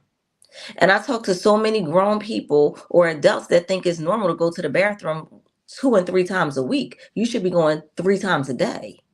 Mm-hmm. Mm-hmm. Because if you're eating these big meals and you're not going to the bathroom afterwards, where are they going? It's sitting in your system. It's recirculating through your body. When you talk to, a lot of people, if it's not trauma based and you deal with a lot of anxiety and depression, a lot of times you don't go to the bathroom. Right. And it goes hand in hand. And I mean, that's where everything is formed at. When you have a bigger stomach, that's a lot of times that's waste. That's not fat. That's waste from your colon, and it's backed up. Men that have erectile dysfunction is because your stomach sits right on top of your prostate. Women that have a lot of issues with their reproductive organs, it sits right on top of that area. And as you get bigger and bigger and you don't cleanse yourself out, that's toxic. It's toxic. And we lose so many people. Like, say most people have pets or have a dog. After you your dog, within 30 minutes, you take your dog to walk them because they have to go to the bathroom. Our bodies work the same way. So if you're going 2 and 3 days without going to the bathroom, it's a problem. See, we talk about this. Davida, I'm telling you, Malcolm, I'm going to beat you with a wet noodle. We talk about this. Norm, I'm going to beat you. Okay. We talk about this with Brother Dave when he comes and he talks about, we talk about all of this because, and it's so important. But, you know, I'm finding that more in my adult life, I'm having this conversation. It wasn't anything that was stressed when we were growing up. It wasn't. You know, it was never, it wasn't taught to us. You know, eating to live was not taught to us. What was it? Living to eat Right. was. And now, of course, I find that the majority of us in our good and grown adult lives are doing corrective measures because of that. So thank you. Davida. It's a pleasure talking to you. Oh my goodness. Just first of all, thank you so much for coming to just spend some time with us, sharing your knowledge, your time, your spirit, your space with us. I just so appreciate you coming. I have enjoyed our conversation and would love for you to come back someday. Would you come and visit with us again? I would love to. Yes, I love that. And okay, family, if you wouldn't mind sharing one more time and spelling the website for our family members who may want to order some things. Divinity.com, DAVINITEA.com. I love it. I love it. You hear that, family? We have just spoken with Davida Colona. Malcolm said, great segment. Yeah, Malcolm, I want to picture that plate. Okay. that plate that has no vegetables. And Norm shares great guest. It was just very informative, and he will try to eat some vegetables. And if he doesn't like to eat them, I mean, just put them in a smoothie. He can go to Philly is great because Philly does have a lot of places. I know it's even a good place. When I go to Philly, it's Hip City Veg. It's a bunch of locations. It's a Black woman that owns them. Like, go support. Like, get shakes, get smoothies, Philly has always been a place where you have options. Get healthy. Get healthy. Get healthy. That's the get healthy. Go to Produce Junction, get a bunch of fruit juice. Produce Junction. Go to Redding Terminal, make good choices. You have options. Okay. You do. And wait, Eric, I saw your comment. We are going to Redding Terminal, and I'm going to have some good food. Okay. He said I'm not going to go because they have all these cheeses, these delicious selection of cheeses. Well, guess what? I'm stuck on this pepperino right now. Yeah, even with the cheeses, do it in moderation, or just after you take something that's gonna get it out your system. Like, just don't let it sit there. That's because we're not graveyards for decaying dead bodies. Say that again. We're not graveyards. Like, no, you don't understand. So let me tell you, even though we have this conversation, you know how if someone else says the same exact thing but differently, it hits harder. So that's what's happening tonight, because the way you're expressing what you're saying is just hitting differently. It's hitting harder, but it's hitting differently. But just thank you so much. Thank you so much.